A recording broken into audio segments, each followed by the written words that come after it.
मानाच्या अग्रमानिनी देवीच्या पूजनाने मध्यवर्ती नवरात्रोत्सव मंडळाच्या मिरवणुकीस होणार प्रारंभ।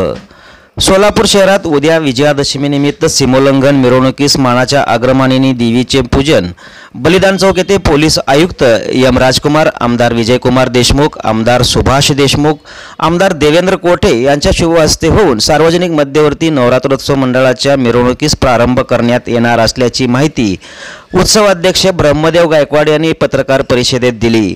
सार्वजनिक मध्यवर्ती नवरात्रोत्सव मंडळात मानाच्या रूपाभवानी मातेची पालखी, भावसार समाजाची कुलदैवता हिंगोलांबिका देवी, जोशी गोंधळी समाजाची कुलदैवता इंद्रभवानी या मानाच्या काठी पालखीसह मिरवणुकीने निघत असतात। एकूण 25 मंडळांचा सहभाग या मिरवणुकीत असून पारंपरिक वाद्यांसह या मिरवणुका मंगळवार पेठ पोलीस चौकी येथून निघून मधला मारुती, माणिक चौक, विजयापूर वेस, सिद्धेश्वर मंदिर मार्गे पार्क चौकातील शमी वृक्षाला प्रदक्षिणा घालून मिरवणुकीचा समारोप केला जातो।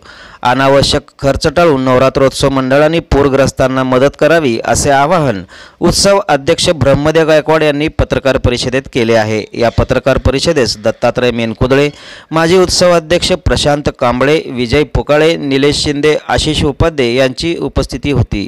सुरुवात मंगळवारपेठ पोलीस चौकी या मार्गातून या उद्घाटन प्रमुख मान्यवर म्हणून एम राजकुमार सर, सोलापूर शहर पोलीस आयुक्त, तसेच आपले शहर उत्तरचे आमदार विजयकुमार देशमुख मालक व देवेंद्रदादा कोठे शहर मध्यचे आमदार, दक्षिणचे आमदार सुभाष बापू देशमुख यांच्या प्रमुख उपस्थितीमध्ये उद्घाटन कार्यक्रम संपन्न होणार आहे। मध्यवर्ती अंतर्गत नेमके किती मंडळ आहे? मध्यवर्ती अंतर्गत 25 ते 30 मंडळ आहेत।